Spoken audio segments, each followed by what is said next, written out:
All right, cool. So first item on the agenda was making sure you guys are on the Google Classroom. So I put the code up. Is the code working? I don't know how to find it. All right, that's some things that I'm showing you in the Google Classroom, and also some of the things that I've set up. If you've done this already in my chemistry class, you don't have to worry about doing it, but I would like you to send me an email and send me a Hangout message just so you know how to do that. It's a really good way to get in contact with me if you have any questions or need some extra help. So let me show you some of the things that we have on our Google Classroom page. So with this is just the stream of like me posting stuff or people post stuff. But with the classwork, some things I want to point out to you guys. The welcome tab there just has the things that the welcome kind of like introductory PowerPoint if you need anything there. There's the course outline, and there's also the expectations that we talked about in class in our last lesson. So that's just where you'd find the real general stuff. But I've already started a topic for our genetic variation, which is our external. Lots of different resources there that'll be helpful to you. The first one is the key resources. When it comes to my posts, I post everything, and it's usually just a link to my Google site. The Google site's really great because it means that I can keep using it year after year, and you guys can hunt around and look ahead if you want. I haven't actually taught level 2 biology before, so it's not going to look as populated as my chemistry stuff. But still, everything that I'm going to use is going to be up here. So the key resources will take you to the main overview for genetic variation, which is our external. And what I'll put there is kind of the key stuff. So I haven't made a checklist yet for this topic, but that's where it will be hyperlinked. I also have a booklet, which I handed out in the last lesson. And for the new people, I'll try to hand out your booklets today, but I think I need to print one more. And then you'll see kind of a list of all the lessons that we've done. So it's going to get bigger as we keep doing our lessons. So that's the first thing to kind of keep in mind. Other things that are here that you will need to probably access is the unexpected event grade evidence. So what I have done is I have created a Google Doc for each student, and it's basically a place for you to put in work. So if I do need to drive any grade, I do have some place to pull evidence from. Feel free to type up your answers in there. Feel free to take photographs of your work and put in there. It's also really good if you're doing any remote kind of learning and you want to show me work that you've been doing at home. You don't need to put everything on there because I'm mindful that you guys will have iPads. You'll also have work that you'll hand in to me. So don't feel like you need to put everything on here. It's just a good spot if you do want to put things for me. And make sure you highlight it and comment and tag me so that way I know to look at it. But I will keep track of anything you hand in to me for feedback, and I will make a note of it so that way if we do need to have any derived grades, I can state, oh, you've done this sort of stuff for me. So that's kind of an important thing. The other thing is our notes. So you can either take your notes on paper or you can take your notes on your computer. I'm not fussed how you do it. I will provide booklets with my PowerPoint slides, so you guys can have that in front of you and you can jot down notes as I'm talking. But I'm mindful that I might have some activities that I'll ask you to write stuff down in your books, or you can type it up in your document. So I have created, again, a Google Doc for every student, and it's just a place for you to type up your notes, and I'll tell you how I like your notes. Cool. And then the other thing that's been posted is lesson number 1. So this here will link to my Google site. Oh, that's the wrong one. Fix that. It should go to this one. Lesson number 1. So with lesson number 1, I give you guys my PowerPoint. If you're doing online notes, it's useful if you have this open if you want to copy and paste images over. So that's there if you want to use that. If I write any written hand notes, which I sometimes do, I'll scan it and I'll put it online there as well. I also put up my videos as well. So right now I'm recording the lesson. So if you guys need to reference it, you can. There's already one video up there from our last lesson when I started giving you guys some notes on variation. So that obviously will be updated after the lesson. And then what I like to do is kind of give you guys some additional work to kind of follow up. Since this is mostly an introductory lesson, there's not as much stuff here. But there is a nice website for us to look at when it comes to genetic diversity and some questions to do as well. I have planned this to be part of our lesson, but if we run out of time, that's something you can do for follow-up if you want to. Are you okay with that? Cool. Okay, so let's move on to, we want to see the class, or the Google Calendar. Hopefully you guys have practiced kind of just send me an email and a Hangout message that's easy to contact me. I've also put our lessons onto Google Classroom. So it should also, not Google Classroom, Google Calendar. So it should also show up on your calendar as well. There is a Google Meet link on there. So in the event that we do have any remote teaching, that is where we can find the link for whatever our lessons are. But I will post those as well. Just good to know where to find things. And I think that's everything I wanted to kind of go through. So I'll close that for now, and we'll start talking about today's lesson. So, organization. So for every lesson, I want you guys to make sure you write down the date. Today is the 10th of February.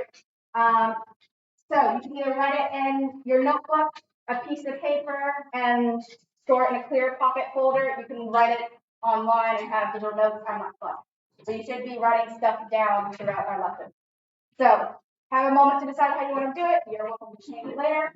If you need a notebook, remember that there's a drawer up here full of notebooks. There's also plenty of lined paper, refill, light paper.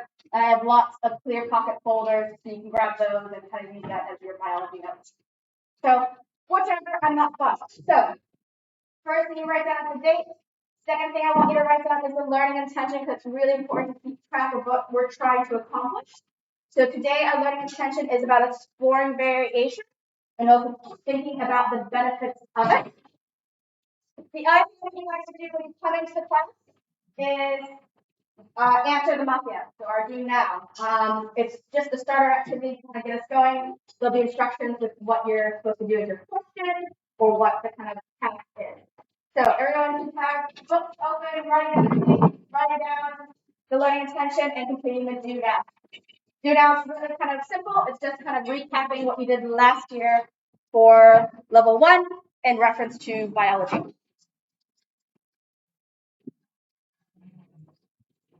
All right. Let's get started. All right. So we have something about last year. It's actually really useful for me to ask this question because I wasn't a teacher here last year. So it's good for me to kind of get an idea of what you guys covered. So what do you remember from level 1 science that is related to biology? Yes. Dominant and recessive, which is referring to what? Do you remember what that was? Genes, alleles, yeah, that's some keywords that you remember from last year. Hopefully you have some of that vocabulary. Anything else? Oh, is that a hand up? No? So just hot. Fine. Yes, Punnett squares. We're going to be doing lots of those as well. In fact, not only are we going to do our normal Punnett squares we did last year, we're going to make them a lot bigger and look at 2 genes at the same time. Very, very cool stuff. So I guess you guys must have done the genetics external. Probably, maybe. Some of you guys did, some of you guys did. Did you do any other biology standards or just that one? Did you do any internal? No? I'm just curious to find out what you guys did. At my old school, they just taught genetics at level 1. And they didn't do any internals for bio because there wasn't time for it. Cool. So today what I want to do is start talking about the big picture stuff. So we're thinking about variation in the big kind of grand scheme of things. And I also want us to think about what's beneficial about variation. So we're going to just start big picture for today. And then what we're going to do is kind of go back to molecular, and then we'll go back out to population. So that's what I'm thinking as teaching it to you guys, so that way you can kind of see it in hopefully a logical order. Cool. So here is our lesson plan, so you guys are aware of what we are doing for today. We've covered some of the stuff already because we got ahead of ourselves with the orientation lesson, which is good. Oh, you guys can't see anything because it's still on freeze. Let's unfreeze that. Cool. So, we've set up our devices, and hopefully you guys can set up how you want to take your notes for this topic. What I was going to do with you guys last lesson that I've done my level 2, my chem class, I'll do with you guys as well, is setting up a class wager. So I'd love to do that. Then what we will do is we will untap that fuzzy McDonald activity you did. We'll start talking about what phenotype is. We'll do a phenotype bracelet activity, and then we'll start looking at genetic diversity and the benefits of it. So that's what's on the agenda for today. Success criteria. I still want to think about giving you guys a checklist for this, but I will hopefully create one up in the next couple of days to give you in the next lesson. But just so you guys are aware of what we're trying to kind of be able to do by the end of this lesson. The first one is that we should be able to define variation in phenotype. We're going to start with some of the vocabulary. Unfortunately, for biology, and in particular for genetics, there's lots of terms. And you need to make sure you're using those terms correctly because it can make a huge difference in the grades you're going to get. So that's the first thing we're looking at. The second thing is giving examples of variation. So that way we can kind of see what that means. You can then identify them in various questions. And then the last thing is you should be able to explain how genetic variation is beneficial. So like I said, I'm going to start with the big picture for today, and then we're going to go down to molecular, and then we're going to go out from molecular back out to populations. Are we good? Okay. So here is the level 2 bio course. We talked about this in the last lesson, and what we will do is set a wager. So those that have me for chemistry already know where this is kind of going. But I'll give you guys some background information. So I love to make bets. Not gamble, but just like I like to wager with people and challenge. It comes a lot from my brother and my dad because we just love to kind of, we're very competitive, I guess is the best way to put it. So I love to give some examples and tell you guys some stories about kind of where some of that competitive has led to. So one time, my brother and I are both home for uni. He dared me to take a tablespoon of lemon juice, like straight lemon concentrate lemon juice. I said, yeah, I can do that. So I did that. And then I was like, see, it wasn't that hard. And so then he also did one spoonful as well. And so we then started going back and forth, each taking like a spoonful of lemon juice. My dad then walked in and saw what we were doing, and instead of ending it and saying, come on, guys, he actually egged us on. And so he grabbed out a shot glass. And he goes, you're doing it the stupid way. Here's a shot glass, and try to take a shot glass of lemon juice. So my brother and I kept matching each other with lemon juice until we eventually finished the whole bottle of lemon juice, which is about maybe 500 mils. It's about half a liter. And so then we weren't sure what to do because we were like, well, we haven't really finished this competition, have we? So we were debating, should we go down and grab another bottle of lemon juice and keep going, or should we find a way to stop it? So luckily we did. We found something that he was willing to do and I wasn't willing to do. My brother was willing to take half a shot of soy sauce straight, and I was not. So that's how that bet ended. And yeah, he didn't like that, but that was funny for me. We were both really sick afterwards, so it really wasn't that beneficial for either of us. No one won there. The other bet that I made with my brother had to do with Sal's Pizza. Have you guys ever had this or know what Sal is in here? Mm-hmm. Yeah. So we were talking about it. And he was like, oh, those pizzas aren't that big. I could eat it. I could eat a whole one by myself. And I was like, no, you can't. So I bet him to eat a whole Sal's Pizza by himself. He did. And he won himself a pack of Red Bull because he was a uni student, and that's what he wanted. So that one was another one of our wagers. The last one of our wagers that I like to share as a story is when I got him to eat a whole raw onion, like an apple. So like we peeled the outside layer, and then he sat there with the onion and just chomped on it. He did that for $10. And that was $10 well spent, I would say. So yeah, I love to make bets with people. I love to push them and see what they're capable of doing. And so I want to do the same thing with you guys. Now, I'm not going to bet you guys to eat an onion because I feel like that's cruel and unusual punishment. That's fine, my brother. I want us to make a bet based off of grades and think about what you guys can succeed. So I've already made one with my level 2 chemistry class. We can see here with level 2 bio, you guys have 4 standards, just like with the level 2 chem. And now there's 20 students in this class. And so I want us to have a think about how many assessments can you pass, how many assessments can you get at merit, how many assessments can you get at excellent. And when you guys hit that number, you can get a prize. So I'll show you what level 2 chemistry class chose, and then you guys can make one with me as well. So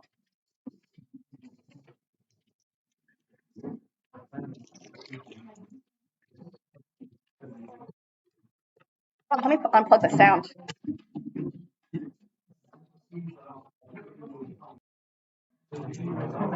No.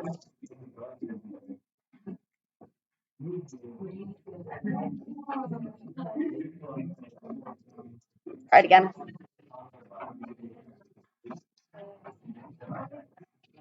And let me get a marker for us to start writing stuff down.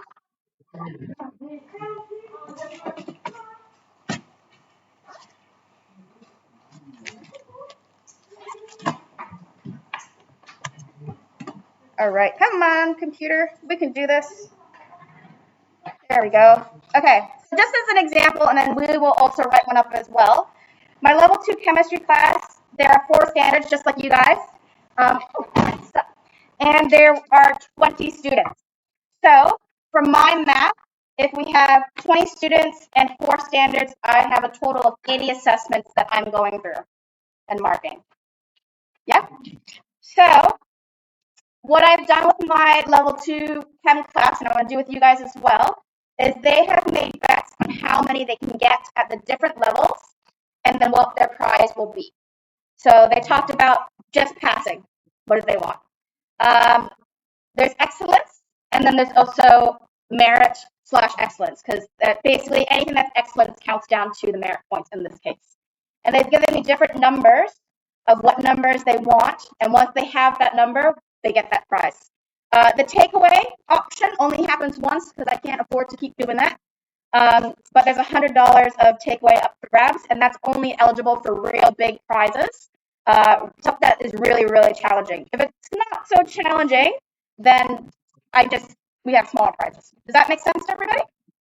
So how to think about that? My classes last year, my level 3 class, both of them, I had 2 level 3 classes from last year. They both got their big ticket prize with that $100 voucher, or not voucher, $100 takeaway that I brought it. I bought them pizzas. My level 2 class just missed out on their takeaways. They were maybe like 1 or 2 grades short from that. So what we'll do, because I think you guys probably could use some fresh air, is in a moment we'll go outside and I want you guys to discuss as a class what you think your numbers are. So how many can you get to pass assessment-wise, how many merits, how many excellences, and then think about also what you want as your prize. We will negotiate, and then we will set ourselves a wager, and then I'll pass it out, and we can each sign it, and then that is the bet for the year. Does that make sense?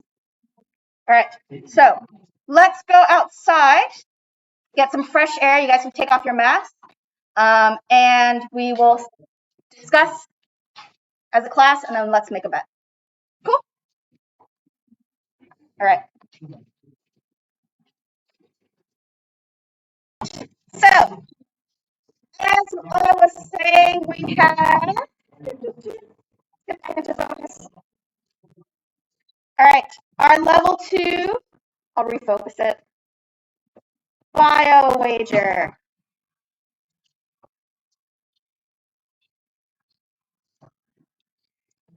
All right. So we do 4 standards as our official course, but I'm happy if you guys want to pick up extra. And there's 20 students currently in this class. So we know that's a total of 80 assessments as a reference point that we are thinking about. So with the three kind of things we're going to be making bets on, we're thinking about how many people can pass, how many can get merit excellence, because I'll count the excellences down to merit. And then the last one was how many excellences you think you can get. Now, with my other class, I was quite happy to make multiple levels of bets. So, for example, 55 is obviously a really high number to reach, so that's going to be the big ticket item. But if they get to 40, I'm happy to give a movie period. And what I also said to them was that it's not an or option. So hit 40, get a movie period, hit 55, we get our little takeaway. The only thing that was kind of like an asterisk was the takeaway option only happens once, and it's whichever happens first. Either they get 40 excellence credits or they get 55 merit excellence. Cool. So, what do you guys think? We'll start with the pass. How many assessments do you think we can have as a pass? There's a total of 80. 63. That's a real specific number. Are you guys happy with 63? Or at least 60? I'm happy with 60. Yeah? Make it a little easier. What do you guys want as your prize if you have 60? Yeah, I'm happy to give you guys the same thing. Brownies. All right. The next one I find that's easy to do is to think about the excellence, because then with the excellence, we can then easily think about what merit and excellence are, because you add the excellence to the merits. So how many excellences do you think you can get out of those assessments? 2 is not something I'm willing to probably make a wager on. 2 is nothing.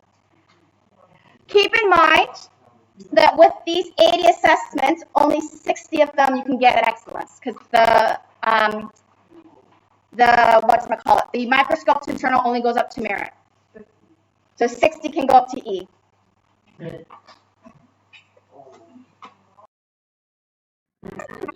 You think you can get half available at excellence. So if you give me the number 30, that's half of the assessments need to be at excellence. That was a bad number. 25. I'm happy to do 2 layers like I did with my other class. I did 40 and 20. Do you want to do 30 and 20? I can do one at 30, we can do one at 20. So what do you guys want for 20? So 30 is something that's half. I'd be willing to give you $100 worth of takeaways.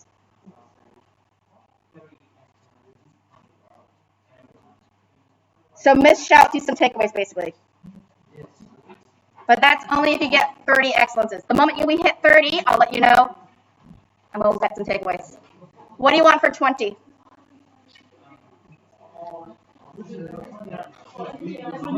Movie? Movie period? All right. What about for merit excellence? So this one can go up to 80 because you don't have that restriction. What do you want for 40? 40's half.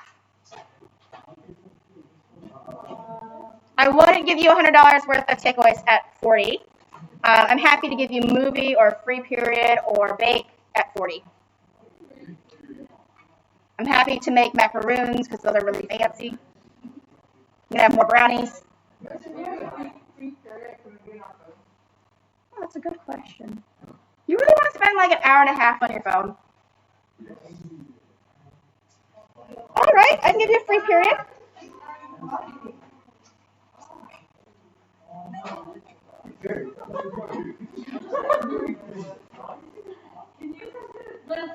Or you want to change it? You don't like that? Macaroons? Ooh. Do you guys want a free period or do you want macaroons for the 40? I heard macaroons more. They're louder. So 40 will do macarons. All right. Do you guys want to make any more? because I know my other class gave me 2 numbers for this one. 50? Well, 50 and 40 are not that different from each other. That's only 10. 55 is what the other class said, and I was happy to give another bet.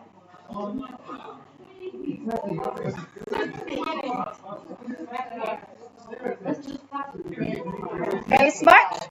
All right, do you want any more? 50, 55, 60, what's the number you're going to give me? 52. 52, it's a very specific number. 23 is lower. It needs to be a challenge. 50 is only 10 different. I would need at least 55 to make another bet. 53. Nah, 55. Jen. Yeah.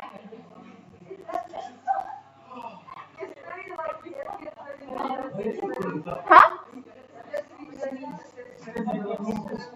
Yes. Internal or external. So with everybody in the class.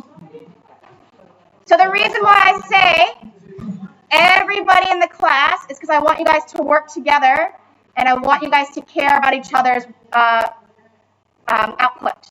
Yeah?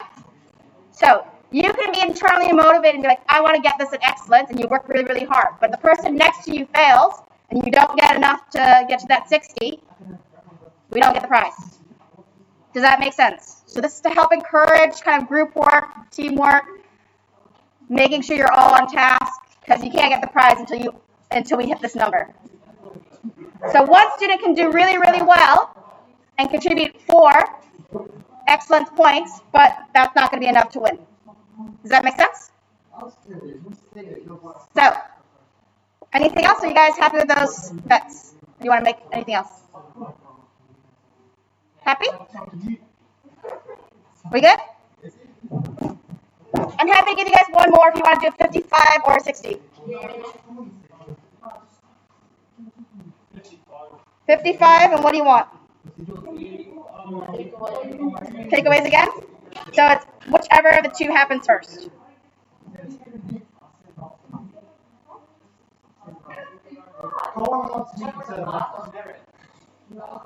Merit or excellence. So half the class either gets merit or excellence. So the excellences will count down. So if you don't get 30 excellences, so long as you get 25 merits in the class, you can get enough to get the takeaways. Does that make sense? All right. We happy with that? I'm happy with that. All right. I will sign it. We'll pass it around and sign it. That is the bet we have made. And I'll put it up on the wall so you guys remember. Cool. All right. So sign it, pass it on to the next person. And we'll move on to some things to think about. Alrighty. Donald activity. All right, how about you?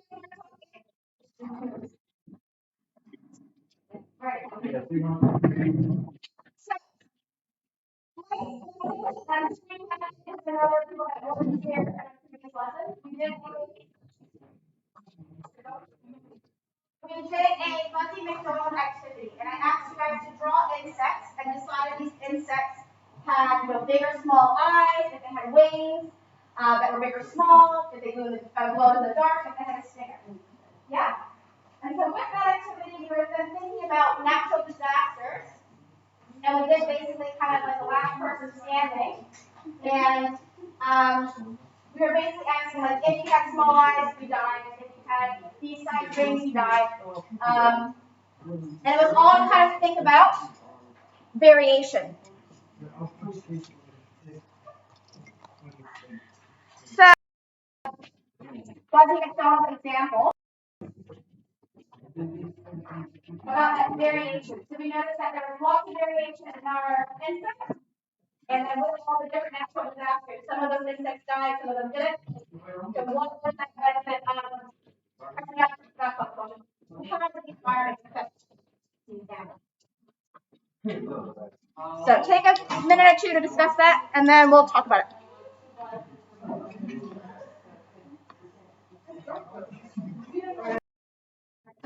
Small eyes, things like that. Let me look at the answers and help me kind of think about what I'm talking about. Right. Perfect. Right? Right. So, what I wanted to think about in that example was selective pressures. So, with the environment, what that provides is various selective pressures. So, these notes are in that little booklet. If you don't have a booklet yet, I'll print some more out so that way you guys have that. All right. So, first thing to think about when we are thinking about environmental pressures, selective pressures, is that with that environment, those conditions will affect if that organism survives or dies. Now, some of those traits those organisms have will be beneficial, some of those might be harmful, or they might not have any difference whatsoever.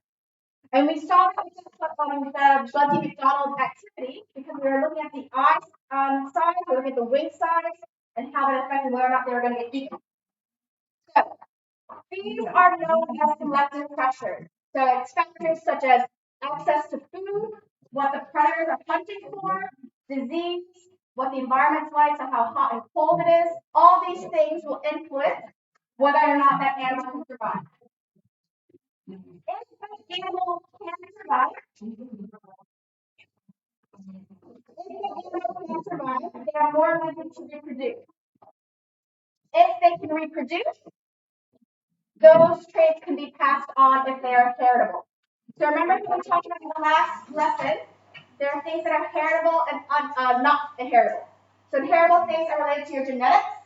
Non-inheritable things are things that happen to you afterwards. So like if you, for example, lose an eye, you have an eye patch, that will be passed on to the offspring.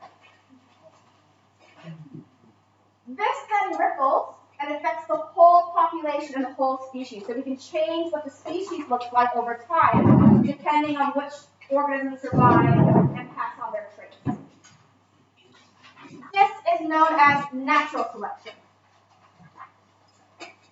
So basically, nature selects which types of traits are beneficial. There's also artificial selection, and I mentioned that one because that one's done by humans. So we artificially select the traits that we want, and that is the selective pressure that changes the selection. So for example, dogs are one. We have selected which types of dogs we wanted and which sort of traits we wanted the dogs to look like and their friendliness, and that's how we got our common dogs that we have now. So that's an example of artificial selection. Humans are really good at it. Same thing with our crops. We selected which crops we wanted to breed, so that way we could have corn and potatoes and things like that. So that's, like I said, big picture thinking, and then we'll go down to the micro thinking. So the next thing I want you guys to kind of think about and discuss is why is that variation good? So if I have a Buzzy McDonald, and I said all the Buzzy McDonald need to have small eyes, how would that affect that species? So discuss that, and then how does that relate to variation and why variation is beneficial? So take a moment to think about that. Talk to each other, share some ideas. Alright.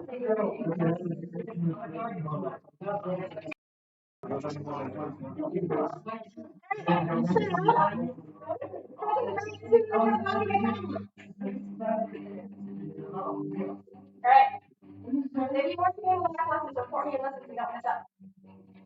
Alright. So, if they all have small eyes, what would have happened?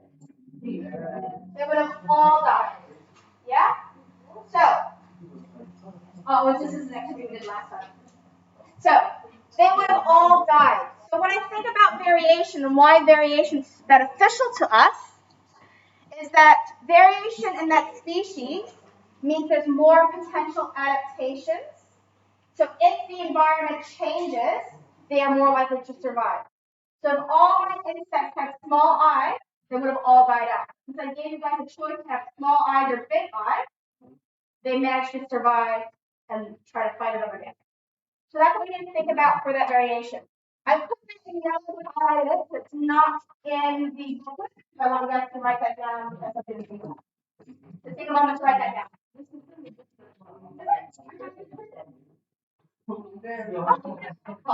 Never mind. All right. It was already printed in the booklet. You already have the answer. I'll print out some more booklets and I'm mindful some of you guys don't have it.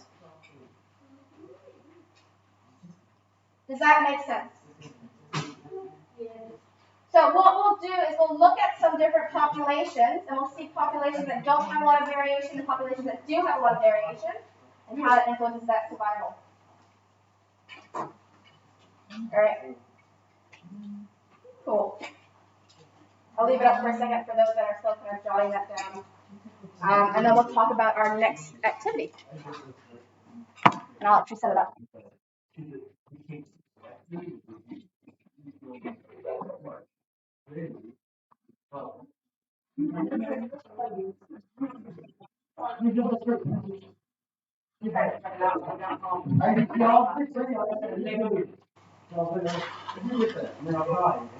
All right. Can I change it? Yeah. Okay. So, what I want us to also talk about is phenotypes.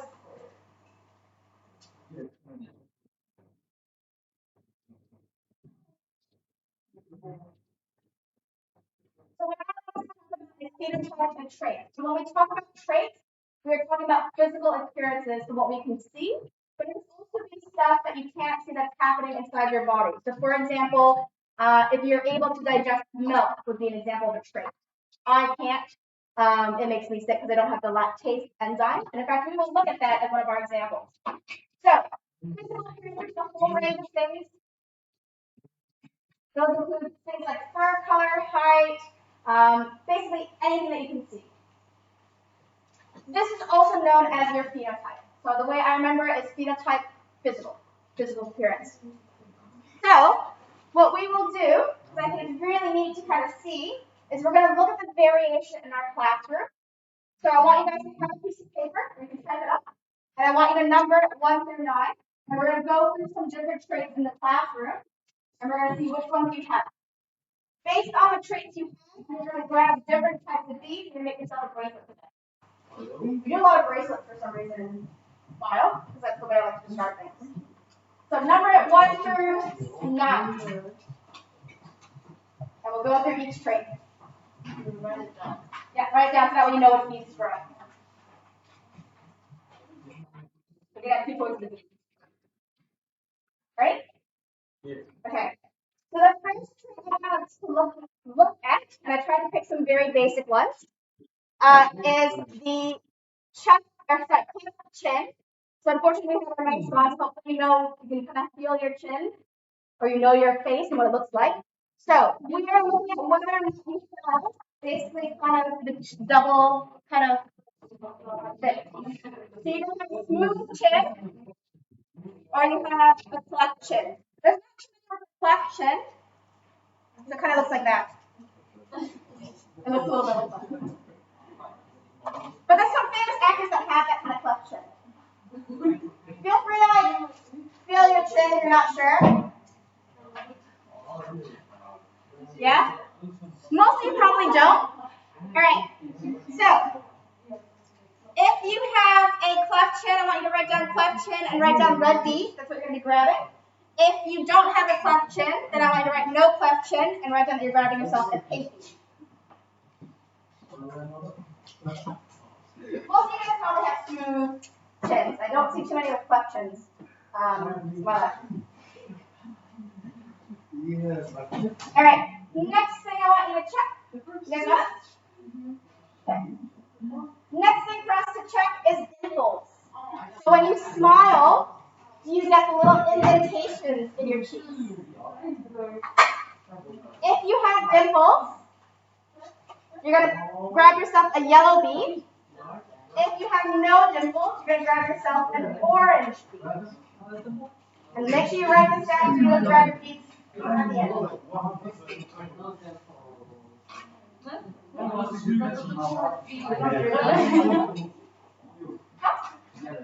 You have one? Maybe have one. Yeah. Some people actually get surgery to get dimples. I think it's crazy. Anyway. Alright, next one. Oh, remember? Orange if you don't have dimples, yellow if you do. Alright, next one. Earlobes. So, your earlobes could be attached to the side of your face. If they are free, so mine are examples of free earlobes. Grab yourself a round blue bead. If they are kind of attached to the side, then you're grabbing, round blue bead for attached. If they're free, you get yourself a pearl. So you probably look at each other. So mine are very good at attack. I would say yours are probably attack.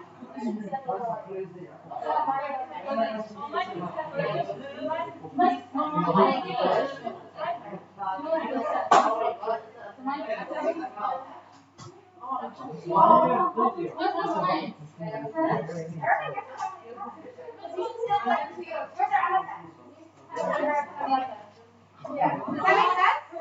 That one's a little harder to find. It's just this. So you're just looking to see if your earlobes are attached to like the side of your face. One is very unattached.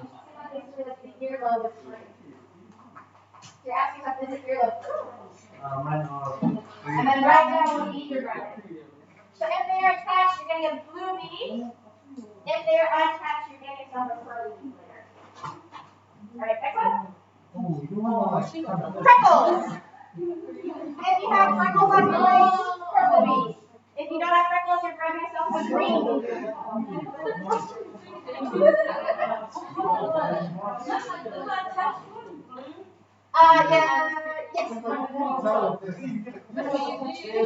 Yes. I would say so.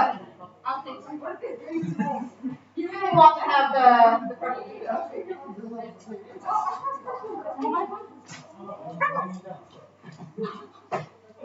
Alright. Wrote down what you had? Next one. Alright, hitchhiker's thumb. So you take your thumb and you're looking to see if it bends or if it goes straight. So if it goes straight, you have no hitchhiker's thumb and you're not going to get picked up when you're hitchhiking. Or hitchhiker's thumb, which is what I have, it bends. So you should grab the other hitchhiker's thumb. It'll be straight and bend. That is lovely.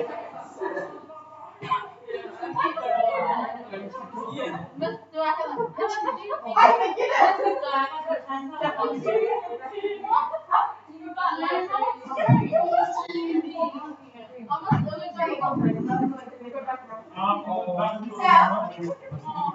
Blue if you don't have a hitchhiker's thumb, light blue, or dark blue, light blue if you do have it.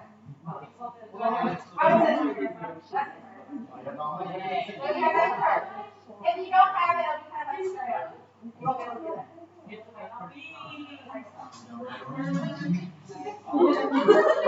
Alright, you know what these colors are? Next one, you ready to go back? Caroline, next to you.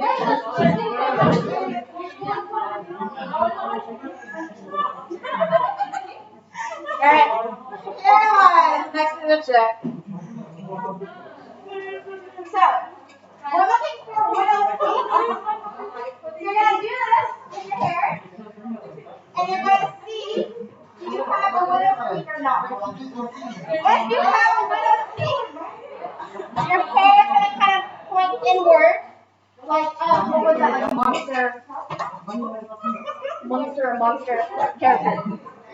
So my brother has a widow's peak. I don't think I have one. I think mine's pretty.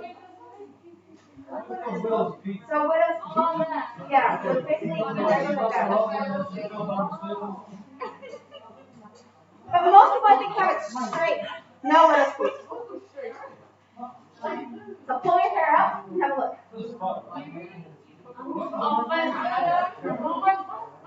If you have a widow's peak, you're going to grab yourself a round pink bead. small curly bead.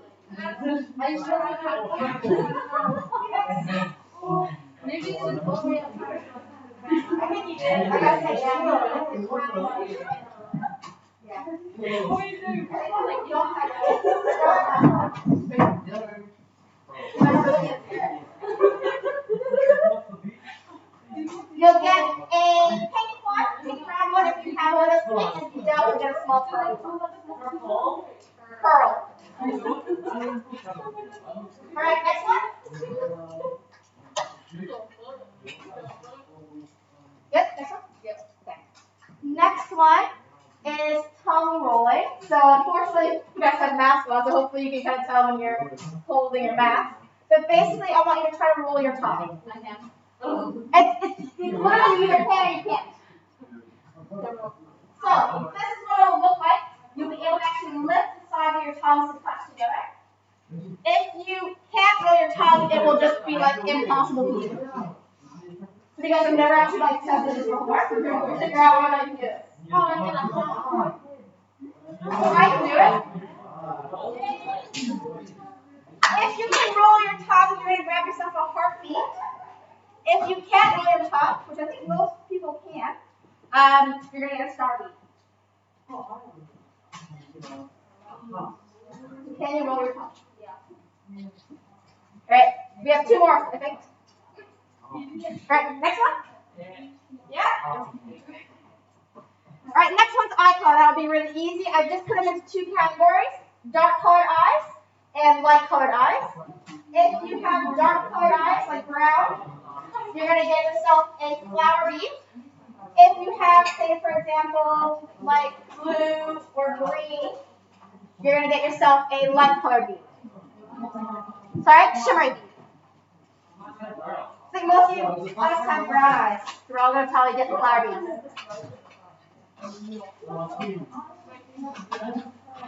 Alright. Yeah, you might be the only one in the class with like light colored eyes.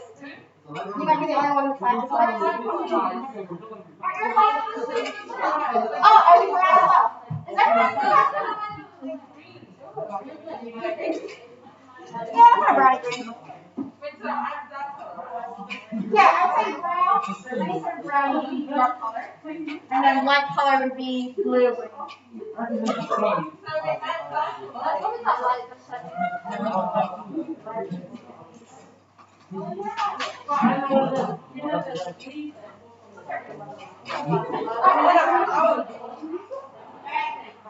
Last one, right or left-handed. So, left-handed people, you're going to get yourself a light-colored green bead. If you're right-handed, you're going to get yourself a blue curl bead. And lots of curls. Are you both? Oh, sorry. Ask it. Most people have one hand they prefer over the other one. Sure. One of the hands with the dominant hand. Huh? That's 9. There's only 9. 9 tricks. Alright. We good? Everybody know what beats they're grabbing? Okay. So, you guys will be able to create your own phenotype bracelets. You can have a bracelet that represents your traits. So, in a moment, what you're going to do is come over and collect your beads, and I might actually put some numbers on it so you know which ones you're referring to. You don't obviously need to grab them in order, because I know people are going to be in line for things, so let me put the numbers on there. So we have trait 1, 2, and 3. Then we have trait 4, 5, and 6. And we got trait, let me get that out.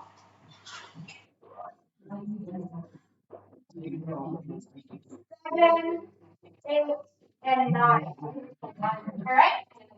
You don't have a huge massive cue, but I want you to grab the 9 beads. Each bead in the box going here. So these are both the choices for number 1. So you grab yourself a red bead or a pink bead. Does that make sense? 2, 3, 4, 5, and 6. What else did I say we're going to do? And then I also want you guys to make it into a bracelet so you can actually wear it. So I have some string, if you guys want to have just like a, what is it called, twine string. I also have stretchy string if you want to use stretchy string instead. I'm happy if you want to take a couple of cuts of this and like braid it. But I want you to make a bracelet with your beads, and I want you to put those beads in order. Cool? All right, talk to it. Go make yourself your bracelet. For you guys to kind of walk around the corner and everyone else's bracelet. But you guys know that you have someone else in the country that has exactly the same needs as you. 183,000.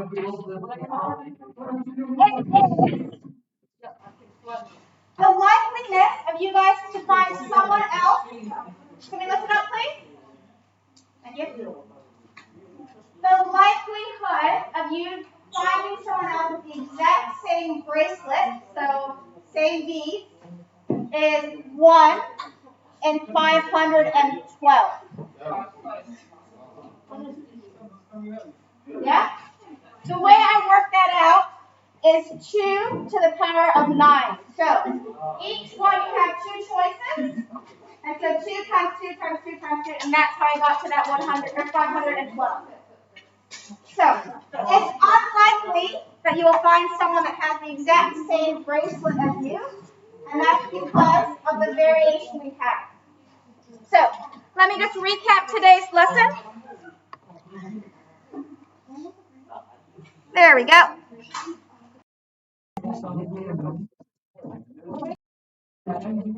For today, if you are successful in understanding today's information, you should be able to define variation and phenotype.